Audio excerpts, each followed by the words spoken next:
This is Susan. Susan loves to bike.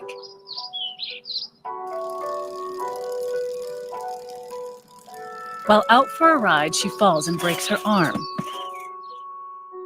Special cells called neurons send a signal through the spinal cord to the brain, which interprets the signal as pain.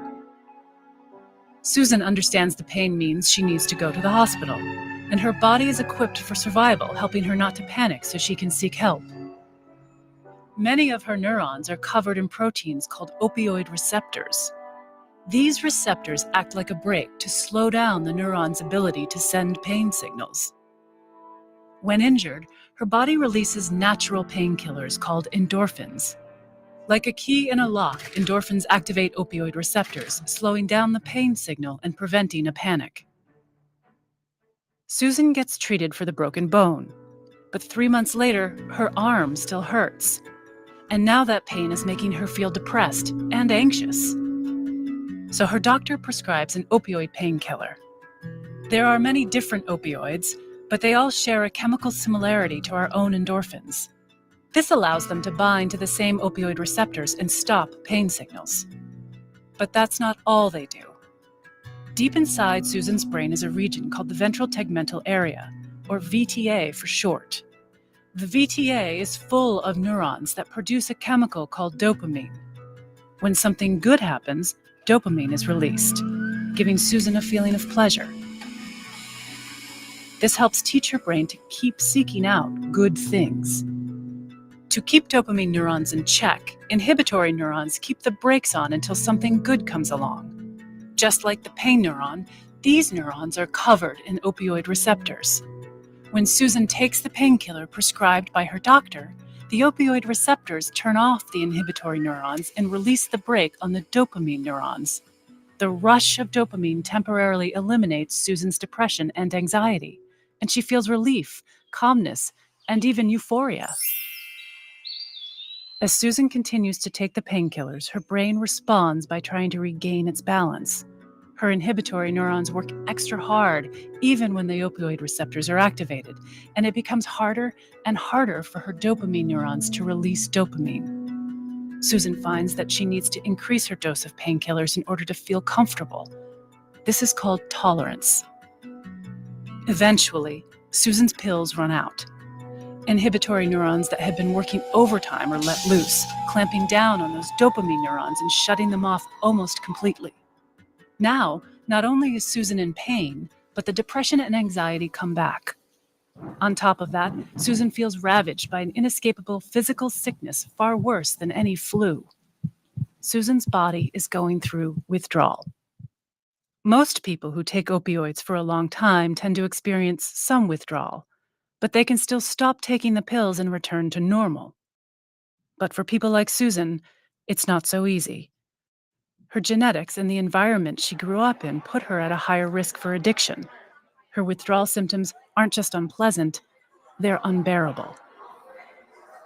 Susan thinks the only way to feel normal is to find more opioids. And this is how the cycle of opioid addiction emerges, driven by a brain trying to regain its balance. But there is hope for Susan. Though the road to recovery can be challenging and there may be setbacks, treatment can retrain Susan's brain.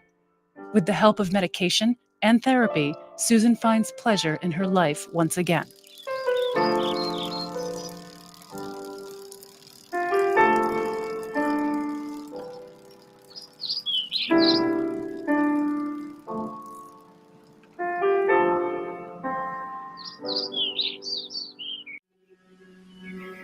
Overcoming drug addiction was difficult, but I found the path to recovery that worked for me. Treatment helped me come to terms with the issues in my life that caused me to use drugs.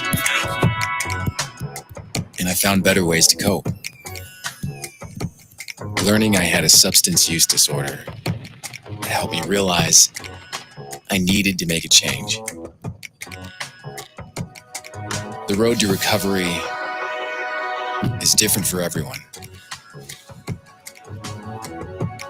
There were good days and bad days, but I found strength in seeking help.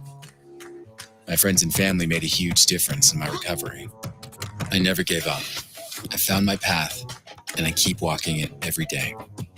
Find the path that works for you. Learn more at cdc.gov/stopoverdose.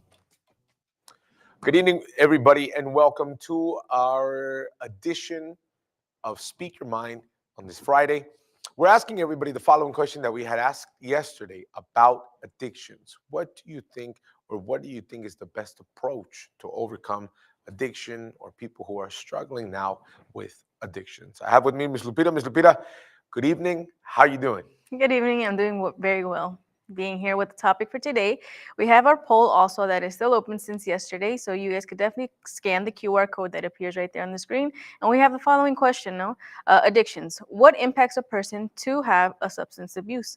With the options of relationship with family, mental health, financial situation, curiosity, environment, or friends. So we have those, and people definitely could scan the QR code so that by the end of the program, we can close our poll for tonight.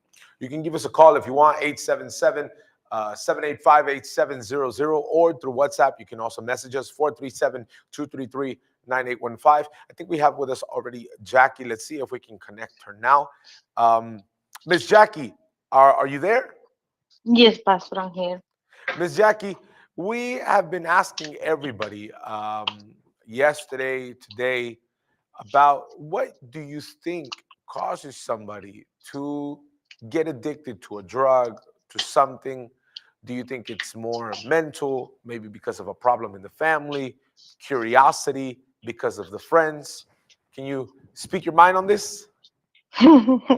Okay, so based on my experience, right? For me, everything started like curiosity. You know, um, when you go to school, when you just want to be around, when you are around people, you just want to fit in, right? So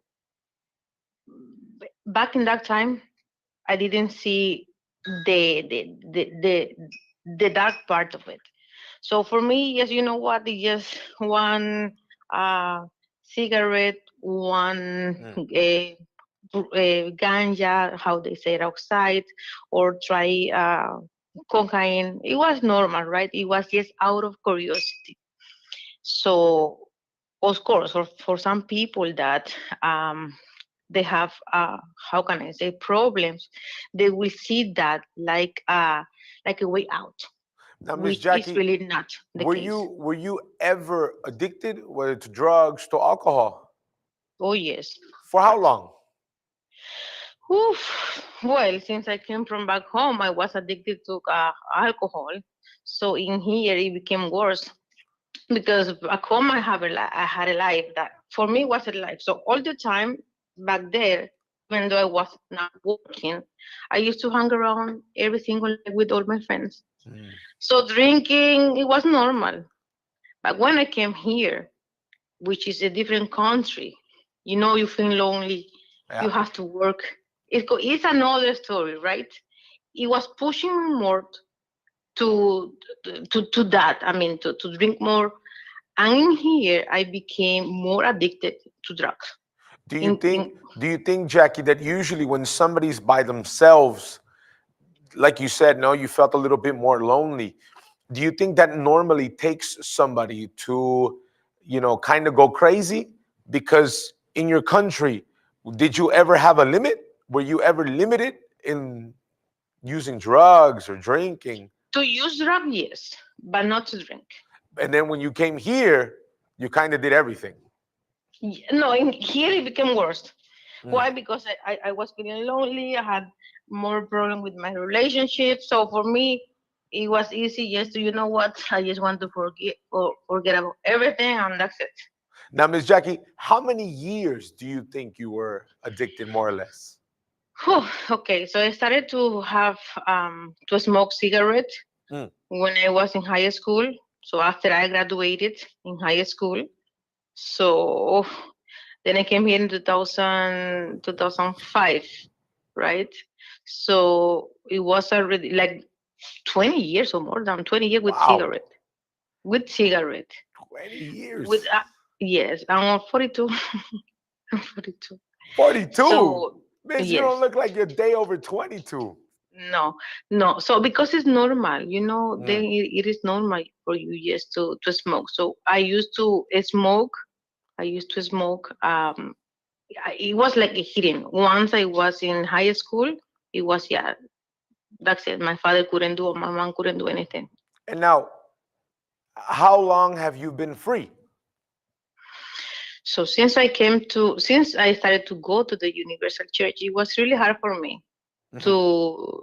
to really, how can I say that, to become free of all of the addiction that I had. I tried so many things, even the acupuncture, they said, right? Acupuncture. I tried so many things and nothing worked. Nothing worked. So the only thing that it worked, it was a campaign that my mom did for me to quit smoking and for me to, go to the church. And so, Uh-huh. Jackie, little by little, you started seeing the results. Do you still smoke now? No, Do you still drink now? no, I don't. Now, I Miss Jackie, for this It person was who's hard. It was really hard for me to to quit. that was going to But be my next I only question. did it. Okay. When you started noticing a little bit of changes, what was the first thing you stopped doing? So for me, was the way I quit. I end up quitting smoking. It was really crazy because I used to smoke a lot, and on top of that, when I was drinking, I used to smoke even more. So normally, like, I could smoke. For example, if I was smoking 1.5 packet a day, but when I was drinking, I would reach 2.5 because Wow. it was just one after another. So to me it was, I didn't even believe, because the way I quit it, it was really, I will even say, weird for the people who are outside.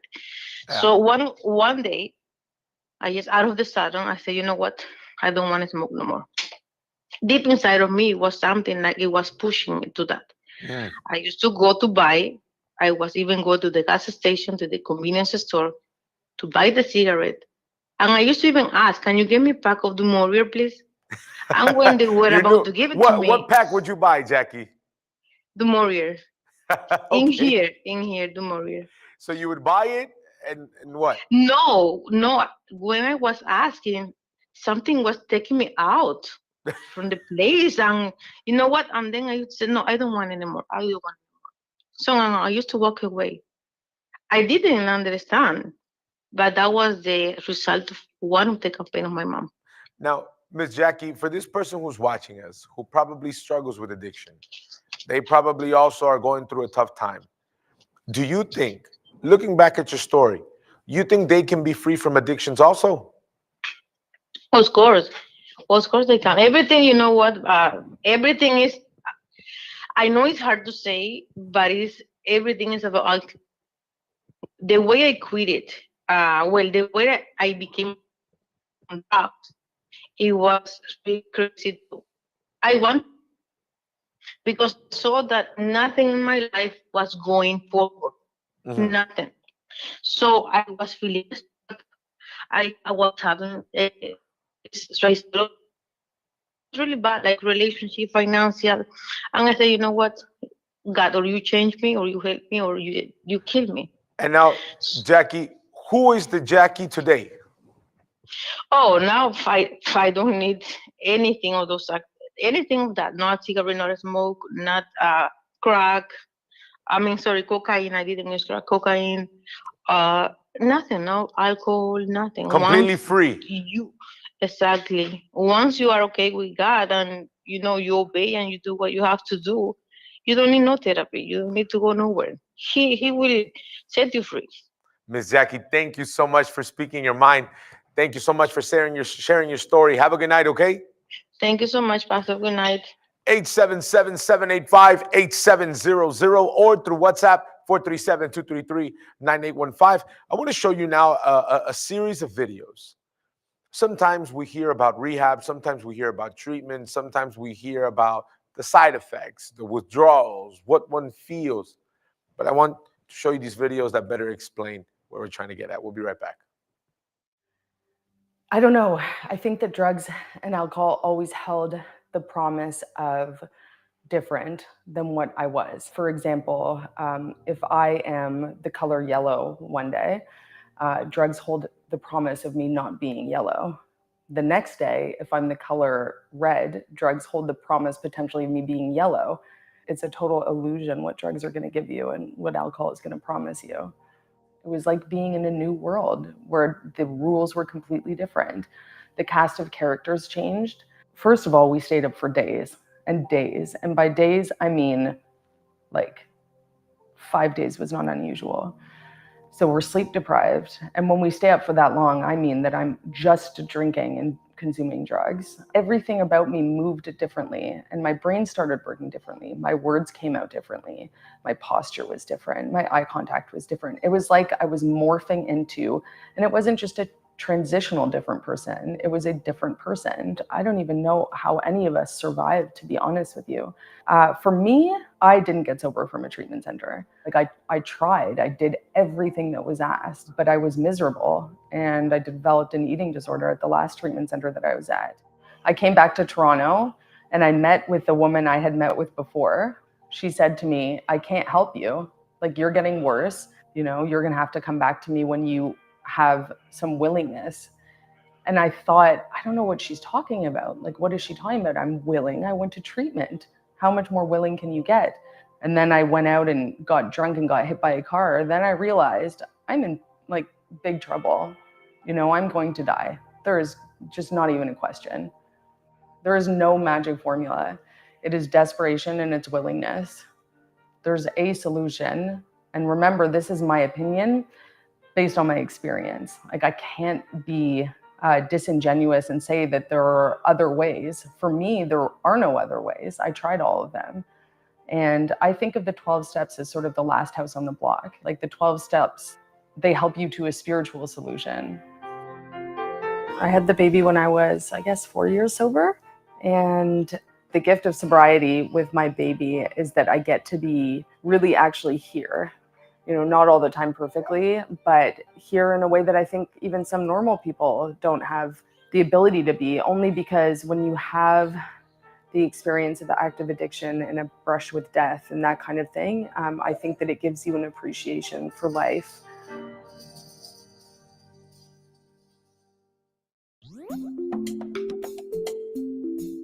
Recovery. What is it? Well, according to the Recovery Research Institute, recovery from a substance use disorder is a process of improved physical, psychological, and social well-being and health.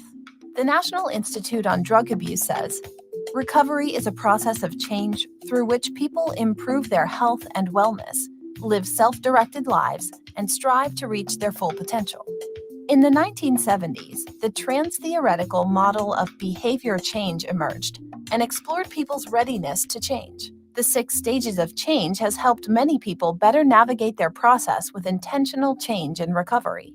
Stage 1 is the pre-contemplative stage, when a person is yet to see that their substance use causes problems in their life, although it is clear to those around them.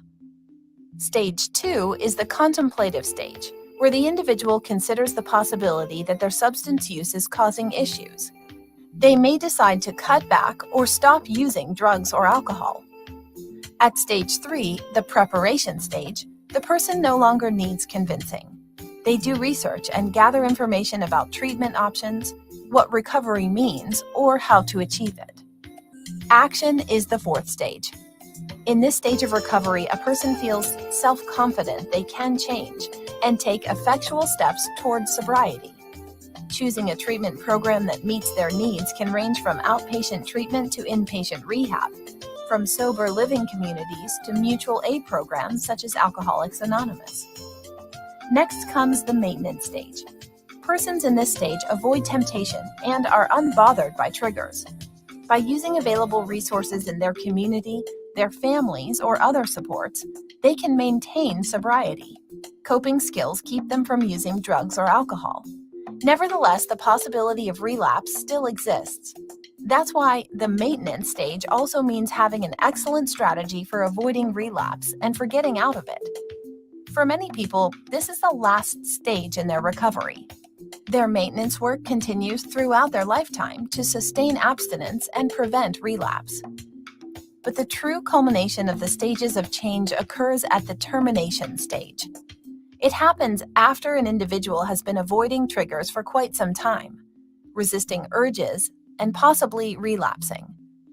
At this point, a person has no desire to return to their former alcohol or drug-seeking behaviors. As a result, their health has improved substantially, as has their quality of life. Recovery goes beyond abstinence, and getting help is easy. Someone is always a mere call, click, text, or chatbot away. Your bright tomorrow starts with positive change today. The idea of forcing someone with a drug addiction into rehab, experts say, is legally and ethically complex. But it's an idea Alberta's United Conservative Party's Minister of Public Safety says is being considered as the addiction crisis continues. To make sure that we are compassionate, and I would say that it's not compassionate to allow that person to continue to overdose 5 to 10 times a day. The Globe and Mail reporting Tuesday, Alberta is actively exploring creating a framework for what they call a Compassionate Care Act, involuntary treatment if someone with an addiction is charged with a non-violent crime, or if their family or police can prove to an independent panel it's necessary, pointing to programs in some U.S. states or countries like Portugal. But this type of policy would likely end up in court because of the Charter of Rights and Freedoms. The real argument would be whether government can justify that infringement on individual rights. And that would be a real uphill battle for them, given that I haven't seen compelling evidence for this kind of policy. And I think that it would be hard for them to demonstrate that they didn't have alternative policies available to them that would impair individual rights. Right now, the Mental Health Act already allows for someone to be committed against their will when dealing with a crisis, including drug addictions, but only under extreme criteria, if they pose an immediate risk to themselves or others. But they have the right to refuse treatment if they have the capacity to understand the risks. It may drive people to not seek treatment if they fear that seeking help might then subject them to involuntary treatments that they didn't want. The Minister of Mental Health and Addictions office maintaining no decision has been made, but they will continue to build out a full continuum of care, including prevention, intervention, treatment, and recovery. And while the NDP government in British Columbia has said they are looking into forced treatment, the Alberta NDP in a statement to City News saying this will not solve the drug poisoning crisis. To help someone suffering from addictions, you need to meet them where they are, while committing to investing in evidence-based mental health. In Edmonton, Carly Robinson, City News.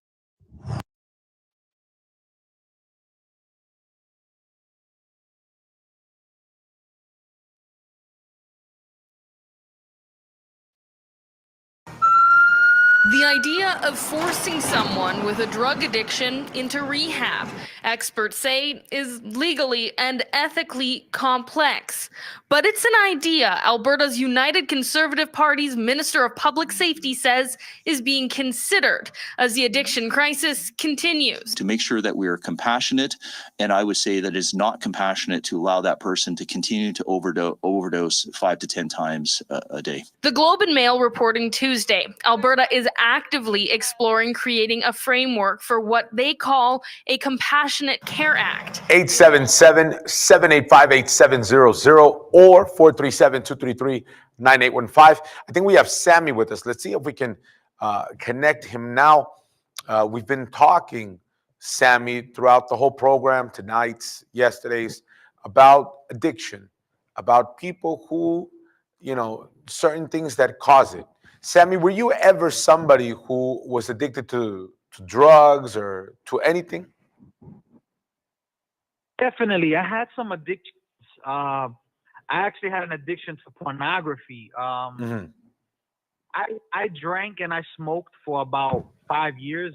It's not that long, but when I started it, it was something that I felt like I couldn't live without. And pornography, I was addicted to that for like more than 10 years.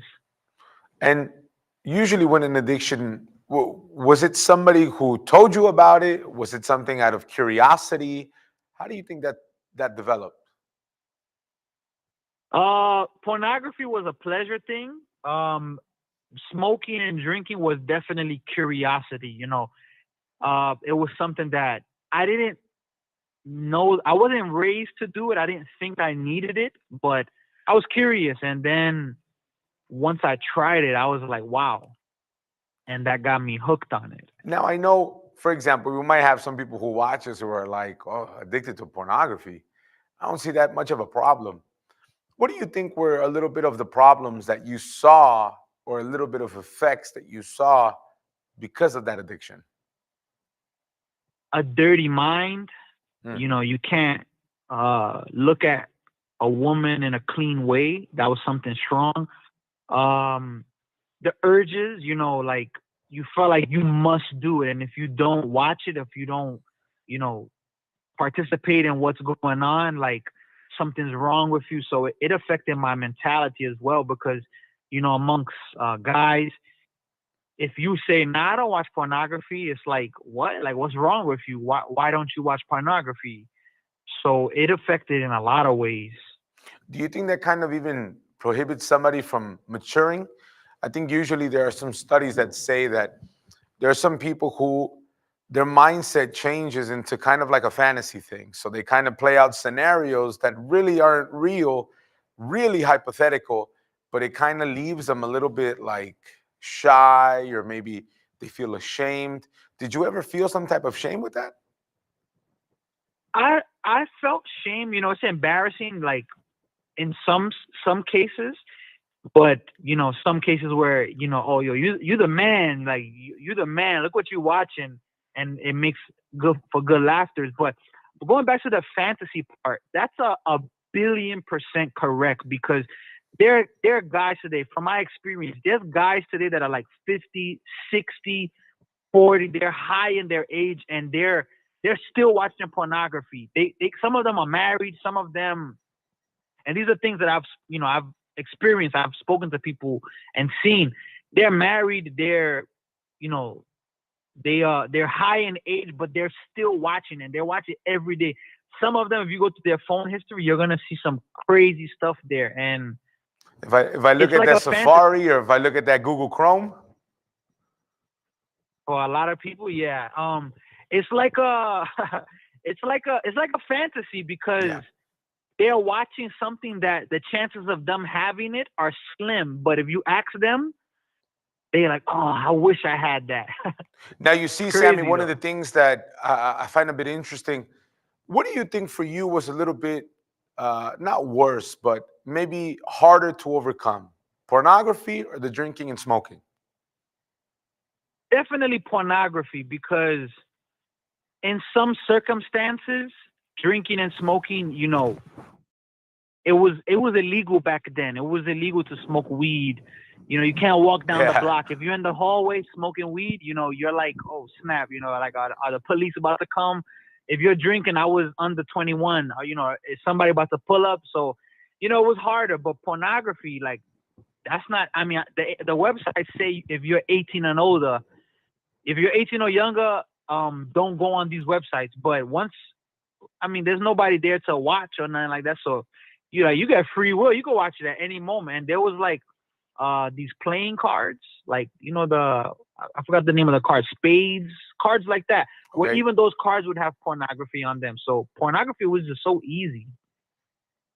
I think I remember when they would throw it on the floor. Yeah. Is that what you're talking about? I remember. It was like game cards, but yeah. But they were like little ones. Peter, you remember that? Did you ever see that? I'm asking Lupita as if she knows. Definitely not. I don't know. Sammy, is that what you're talking about? The little cards that had like women on them? Yeah, like the playing cards. That's old. Hey, look, hold on, time out. If you don't know what we're talking about, Back then, there would be people, I don't know for what weird reason, they would give cards, and the card, right, Sammy, it would have like a woman naked on it. Yes, exactly. Okay. They don't do that anymore, thank God. But so something like that you were talking about. Exactly. It's like I remember being in third grade, fourth grade, and already being given those cards. And what, I was 9 years old, 8 years old. Like, that stuff was, you know, it was pressuring. Like, oh, if you don't watch, and then like if you try to look away, they're gonna be like, yo, what's wrong with you? Why you not looking? Yeah. Now, you know, usually when we think of an addiction, we usually think of drugs. We think of fentanyl. We think of marijuana. We think of cocaine. We think of crack. We think of Percocets. We think of something heavy. And in reality, although pornography, somebody probably was like, oh, that's it?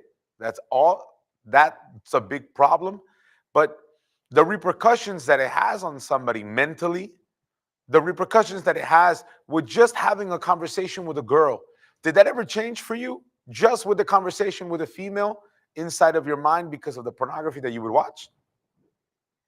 100%. It's like, you know, you kind of lose the value of a woman, and you know, kind of treat them like a pleasure tool or something like that. You know, like as I was mentioning earlier about a dirty mind, you know, like you see what you see on the screens, on the, you know, in pornography is like, you know, I gotta do this 100%. I gotta do this, and a lot of the stuff you see is degrading. I know that it's some people's careers, and if you know if that's their career, I'm not judging it. But some of the stuff you see is like, it's some degrading stuff. Like, it's putting people down, it's putting women down, it's putting people down. And you know, I would try to do that stuff, and you know, I'm putting people down. I had to think, if I had a daughter and somebody's doing to my daughter what I'm doing to other girls, oh man, I'd be really angry. But now, Sammy, it really, you said how long do you think you had that addiction for? Well, it started when I was a young, maybe in around 10 or 11. So, you know, you could say around 10 years.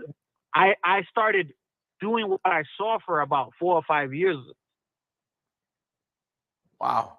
Now, well, I have to confirm, no? You don't watch porn anymore, correct? No, not at all. In your mind, you were able to clean up those thoughts? Definitely. Always thoughts come in the sense of negative thoughts.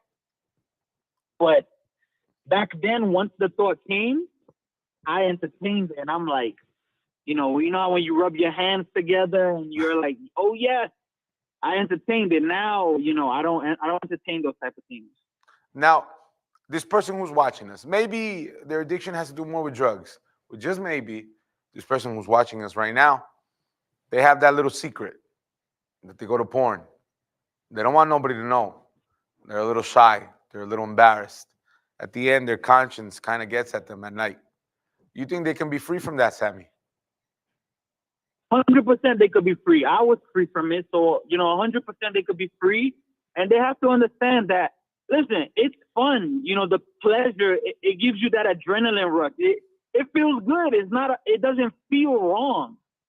Especially if you don't have a conscience, it feels good. But you got to know that little by little, that stuff is going to start messing with you, and it's going to start making you, you know, obsessed, and that obsession is going to lead to worse things.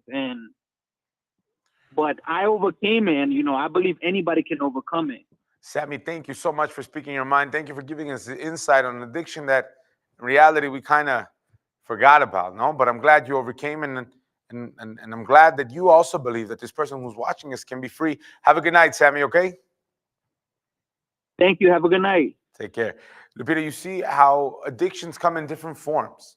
I know we've been focusing in these last 2 days about drug addiction, but one of the things that Sammy said were very, very true, no?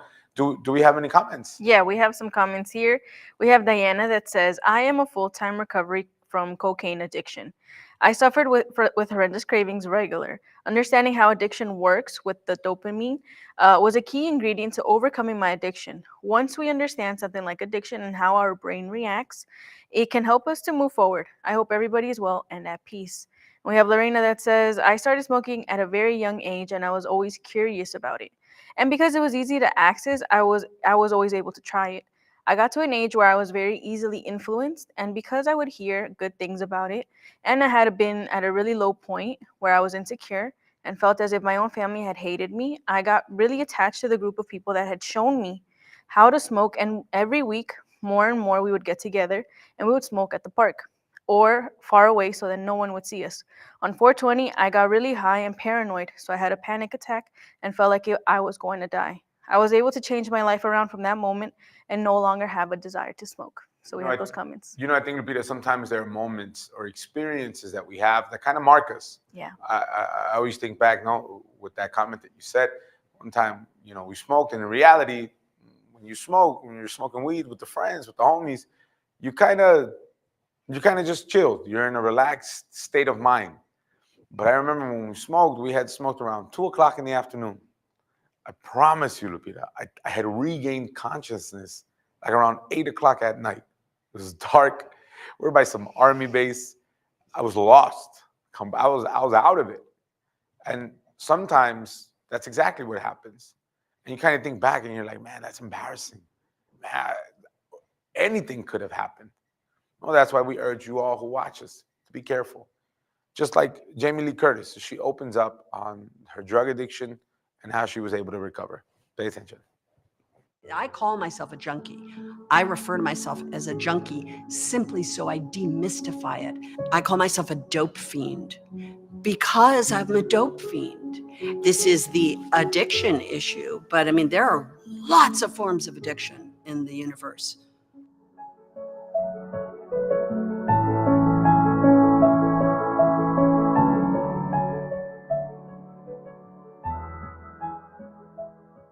I was in a good, stable marriage, writing books for children that were bestsellers. I was getting more and more work and more fame and attention and adulation. I got more as my addiction got worse, not less. My high bottom made that denial much more pervasive because it was all working. It's not working.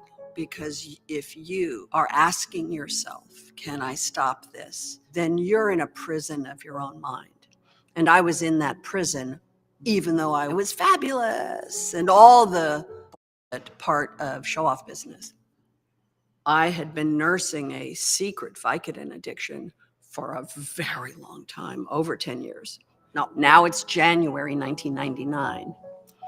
And there was an article in Esquire magazine called Vicodin, My Vicodin, written by a man named Tom Chiarella.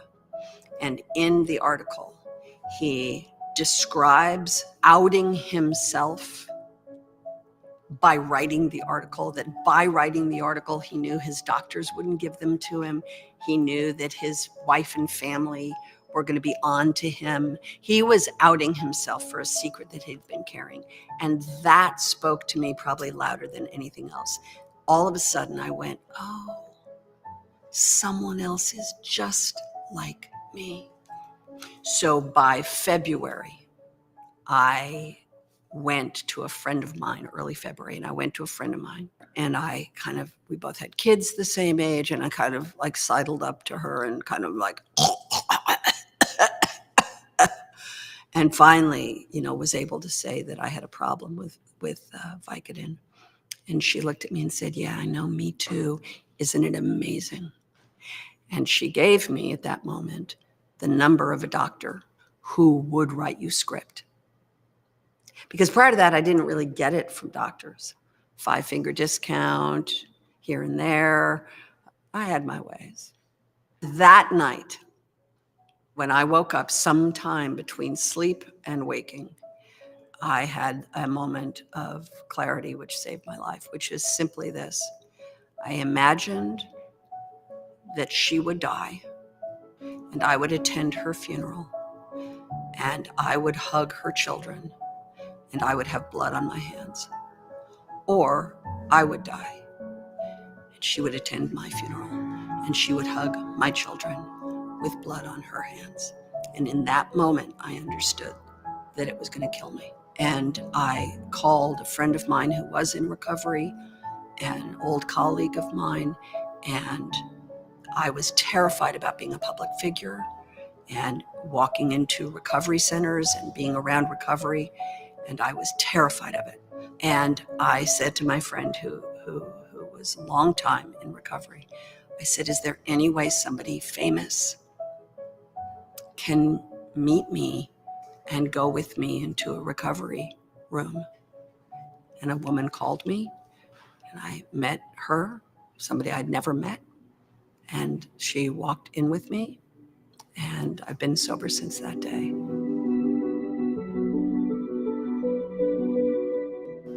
The beautiful part of being able to acknowledge your own illness, being an alcoholic, being a drug addict, to call yourself an alcoholic or a drug addict is a badge of honor, because the secret, the shameful secret, is the reason why it is such a pervasive illness in our industry, in every socioeconomic strata, in every country in the world.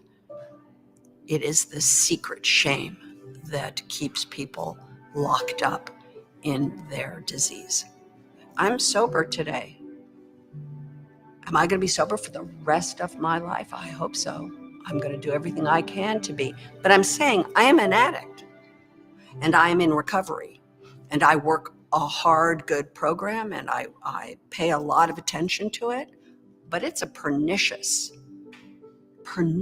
disease. I've broken ribs twice last year, and I had to take the very drug that I loved. I was required to take in order to be able to exist, but I did it in a very carefully, very prescribed, very monitored way with a lot of contact. And there was no secrecy. I wasn't hiding it. It was out. The bottle was on the counter. My husband was like, everybody knew. You know, that's a big change for me. But I mean, I'm an addict, so I'm in recovery. I'm not recovered, never will be, but I am working on it.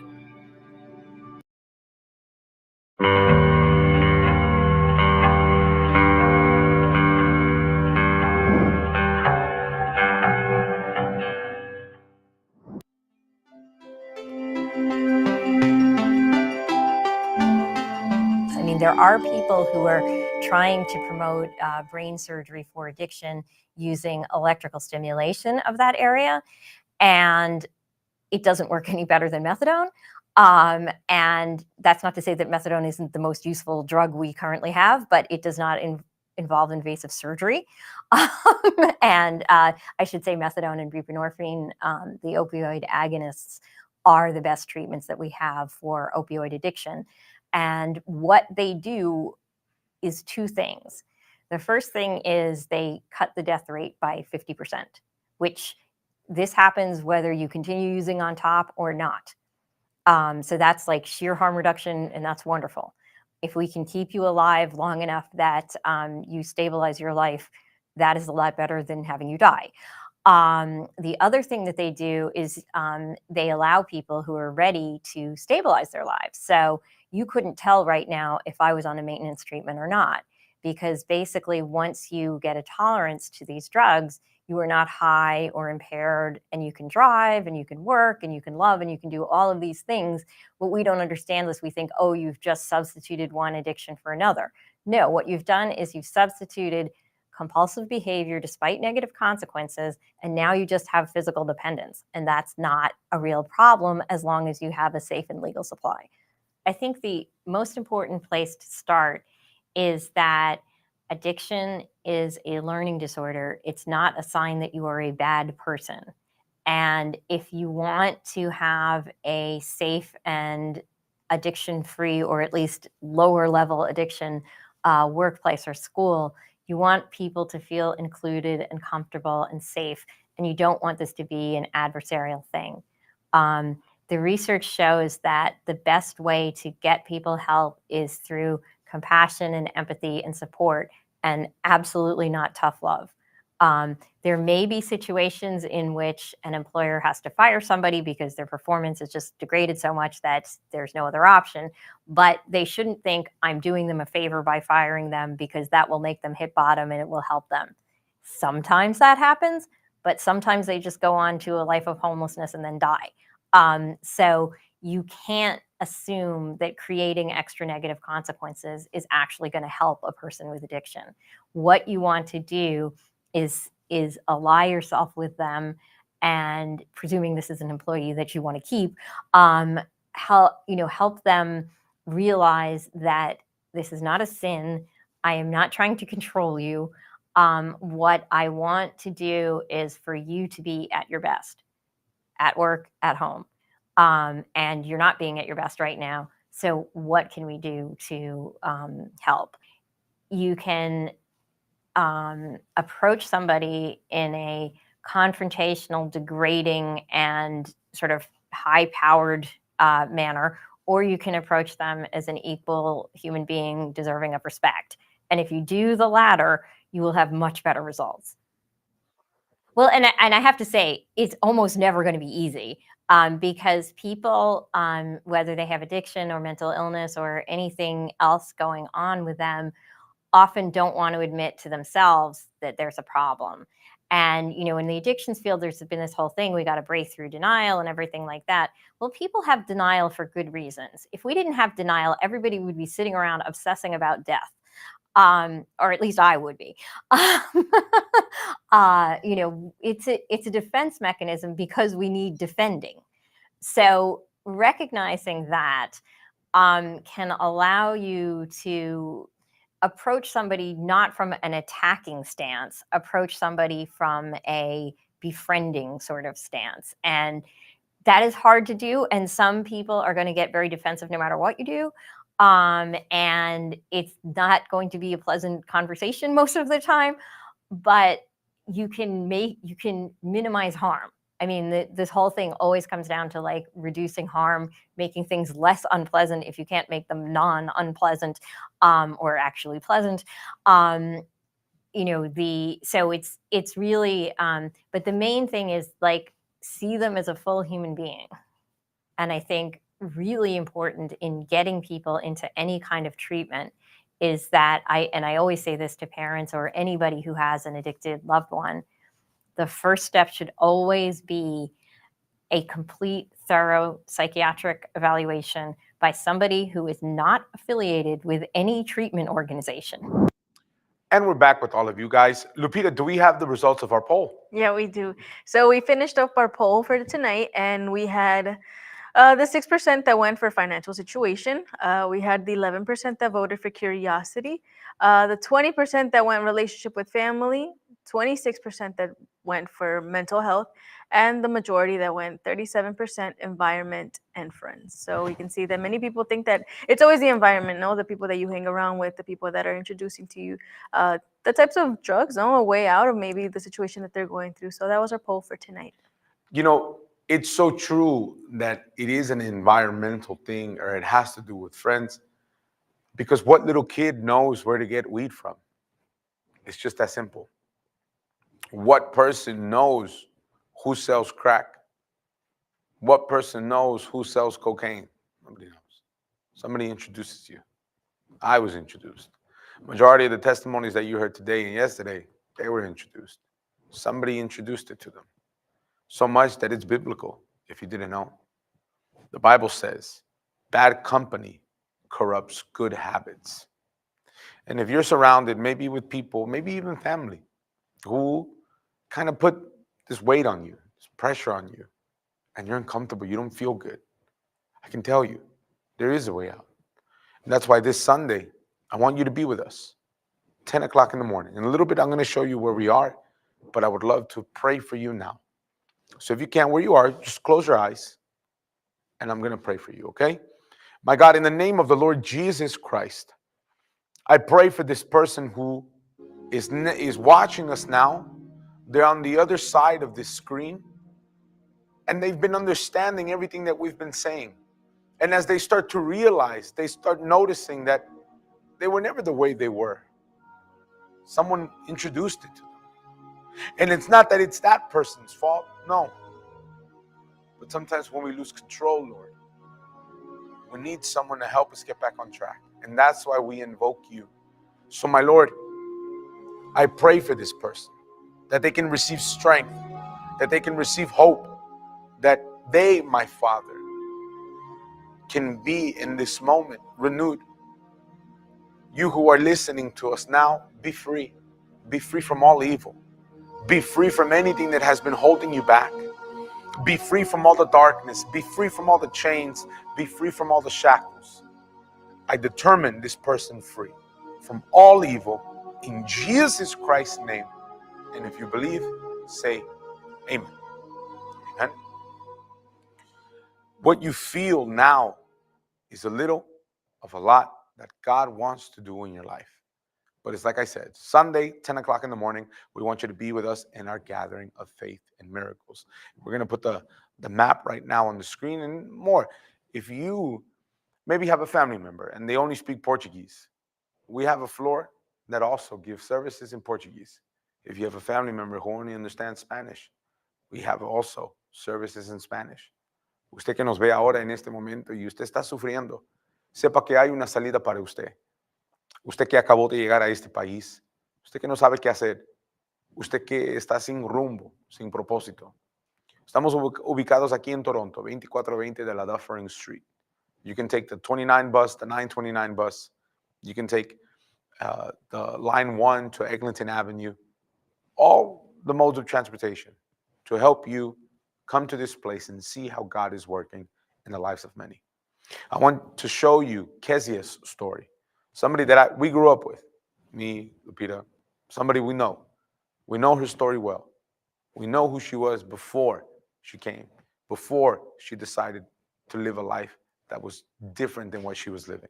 I want you to pay attention to Kezia's story. God bless all of you. See you Sunday. When I was around the age of 9, I was physically molested by a family member. It was a relative that was close to the family, and I was afraid to go to my mom to talk to her about it because she was strict.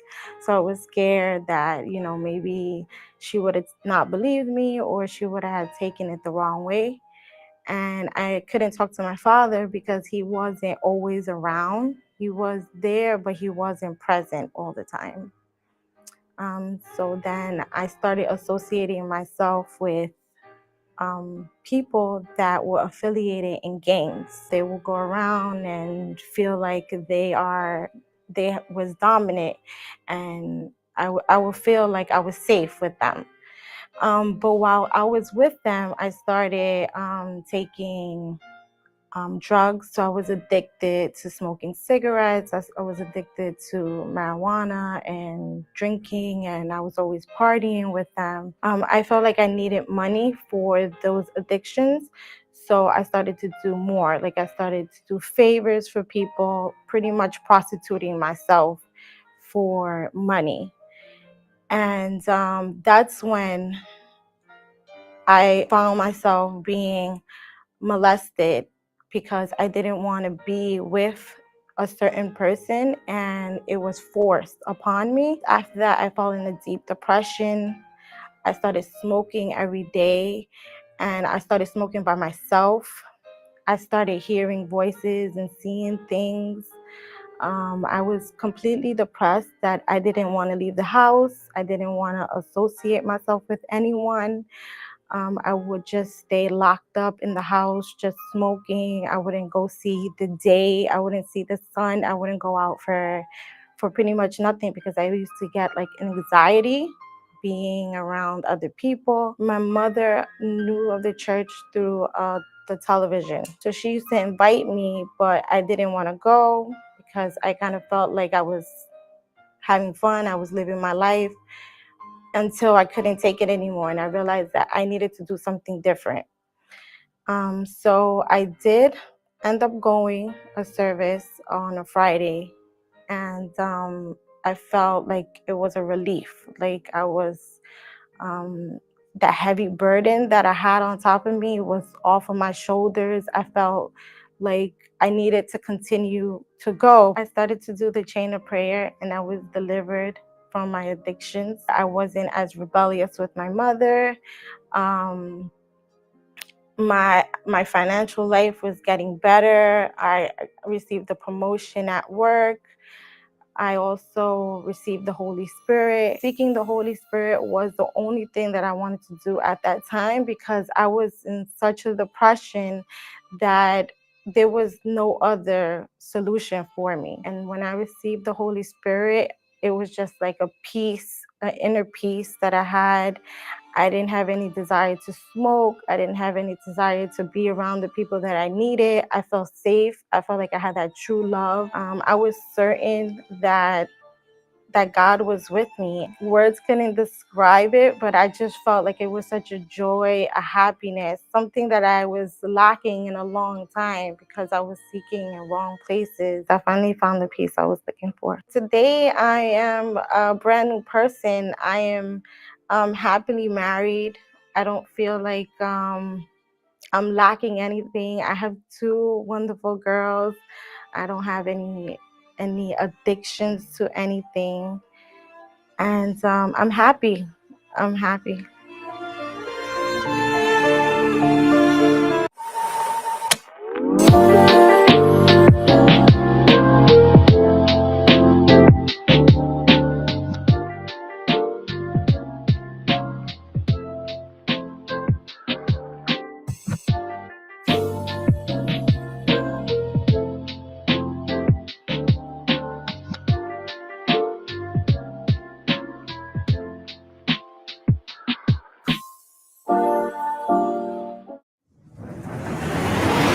Sunday of the 7 prayers. In the gathering of faith and miracles, bringing restoration to health, prayer for your deliverance, to your love life, to your family, your financial life, for inner peace, and a real and true encounter with God.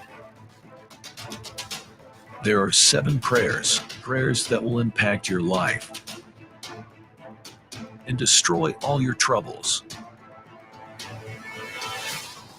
bringing new life in every way. Sunday of the gathering of faith and miracles. Sunday at 10 a.m.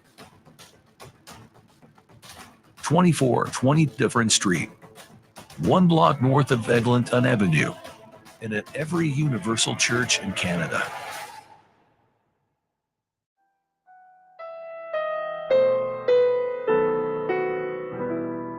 Lift up my eyes to the hills. From where does my help come? My help comes from my Lord, who made heaven and earth.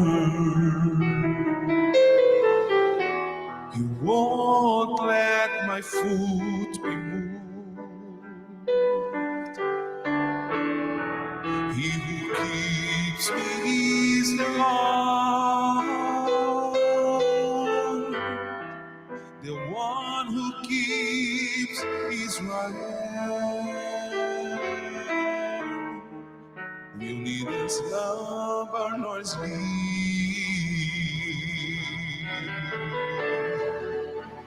The Lord is my keeper, He's the shade on my right hand. He keeps my soul, He protects me from all evil. He keeps my going out.